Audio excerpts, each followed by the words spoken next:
compile them. Okay, good. Very good.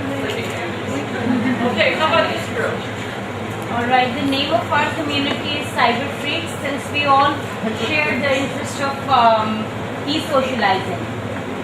Alright, and we hardly finished over the debate of deciding the definition of a scholar. Within the group, we had two opinions. A few of us thought that scholar is a person who is the fountain of knowledge, should be the fountain of knowledge, and should know everything, and should be, should have a long list of degrees, and a very conventional sort of a definition. Okay. A few of us believe that a scholar is a person who's ready to learn and helps others to learn. And also, we believe that learning is a continuous process. Therefore, there is no one a scholar among us. Maybe you can, one may have, plenty of experience in one discipline of life, and you may have the expertise for one particular field in life, but not for all, because every second there's a new discovery going around the globe. So none of us can be or can claim to be a scholar. It's just, therefore we have replaced this word of scholar with learner. And our definition of a scholar, as I just told you, that scholar is a person who's ready to learn and helps others to learn. Also, learning is a continuous process, therefore we call scholar as a learner. Okay. Very good. And this was this was the definition which we all agreed upon. Okay. You did have some conversation and disagreement. Yeah. Again. Okay. Good. All right. How about this group back here? Welcome to everybody. We came up with the name of our group is Readosaurus, because we all love reading books, different kinds of books, and we came up with this name by brainstorming basically. Each of us came up with different ideas, and that is how we came up with the name Readosaurus. And the meaning of scholar, we all again wrote our own definitions, and then we combined all the definitions into one.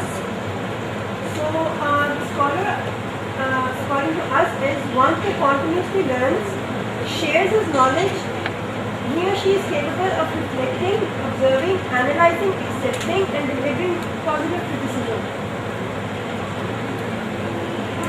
Yeah, could you read the last part of that again? Capable of. And he or she is capable of reflecting, observing, analyzing, accepting, and delivering positive criticisms. It's a tall order, but yes, we all agree.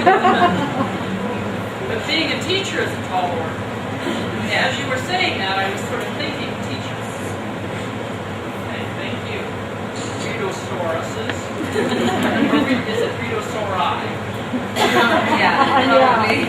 Okay, let's go.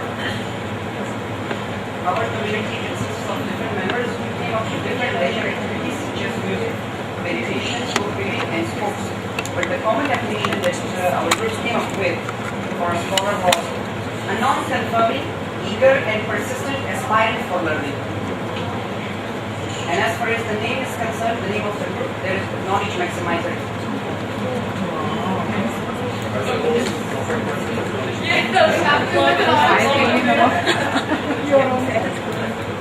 That's beautiful. That's beautiful.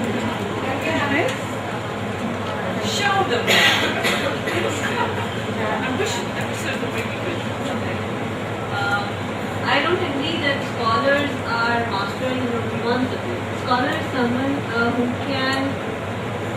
who has an open mind, and in the present era, like I can prepare a lecture within a day to teach a medical student, because the resources are so easily available on the internet and everything. I can prepare a document.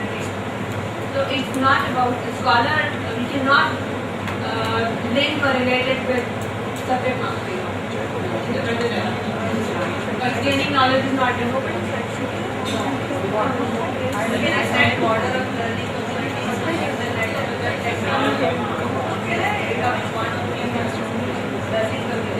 Okay, something to think about. Anybody want to But ma'am, jack of all is master of none. I didn't say jack of all. I didn't say this. I have the ability, but everyone, every good teacher or a person who know how to learn. So knowledgeable person. He can prepare, he can get information very easily. But I think to give lecture on medical profession, it's That's just an example. Of course, I cannot be a medical Person teacher. who's ready It to was just an learn. example. There is not a can give the real introduction, but I think Get you can take lecture. A person who's ready to learn from anywhere, anything. Exactly. Yes, Exactly. he's a scholar. Can you picture a teacher when you look at these definitions? Yes. Yes. Yes. I was really that long. The idealized version of a teacher. Yeah. To be very honest, I've been teaching for nearly 6 years now, and while I do consider myself to be an open-minded teacher, and I teach A levels, so you have and I teach English literature, so you have a subject that provides food for thought and expression. But the idealized version of a teacher is one who can rethink, analyze, give and receive positive criticism. But I think it's up to all of us to actually question whether we actually do that, because to actually implement it, to talk about being a scholar, to talk about teachers as scholars is very easy. To truly implement that and open yourself up to realizing that you don't know everything and you constantly have to evolve is a completely different scenario, I think, at the end of the day. Knowledge is completely interesting. It's like a continuum. A couple of observations, which I found really facilitated successful outcome in a very short amount of time with all of that.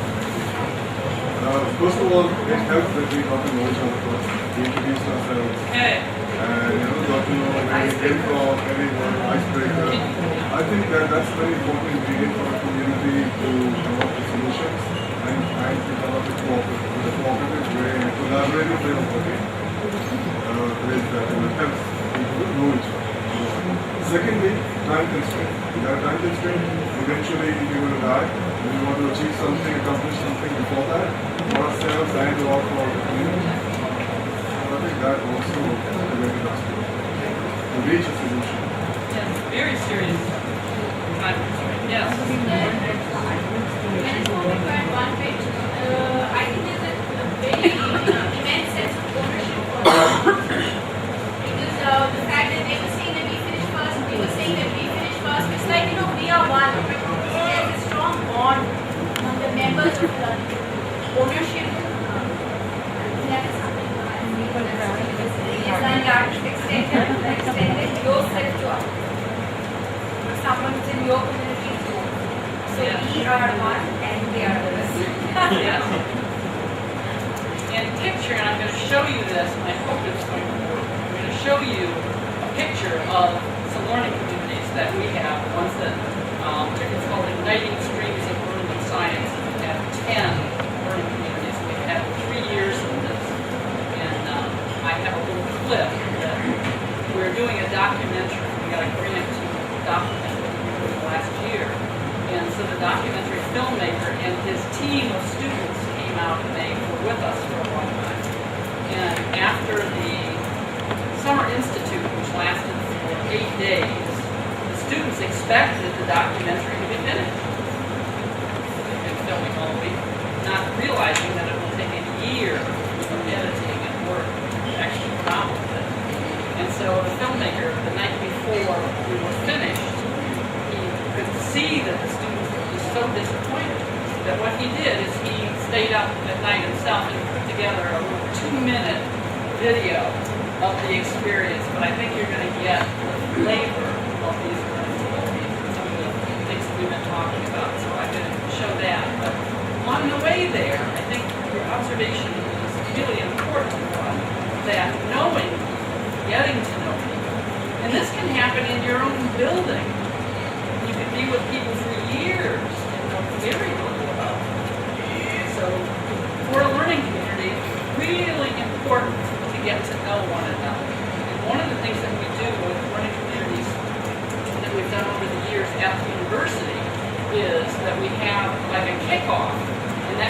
whole day where we work through and do a lot of things together. So you can do whatever you have the time to do, but there's lots of different ways that knowing each other. All right. Marvelous, marvelous. I wish that you had a wall to write these down as you were saying. I'd try to grab some of them. But as I say, if you give them to me, I'll compile them in the back. The idea of a scholar. Oh, good, thank you. Thanks. The idea of a scholar that we're talking about is the teacher, is the student. And one of the things that came up that I heard in some of the communities, and I don't think I heard it in the last one, is this idea of curiosity. And it is, when I think of a scholar, and I don't have any definition of it, but as I think about teachers as scholars, there's a curiosity there, and it's fuel.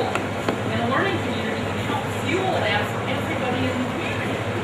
So if what we want to do is be a community of scholars, so that wherever you are in the world, there's a community of scholars by being an educator, by being a teacher. All part of this. Just think of what we could do if we really feel that sense of urgency. Here are a few of the kind of landmark people in the idea of teacher researcher. And I would love to hear some of the people that you would know of here that I would not have ever heard of. If I could learn from that. Lawrence Stenhouse was a man in England. How many people have heard of Lawrence Stenhouse? Oh, good. Remember anything about him?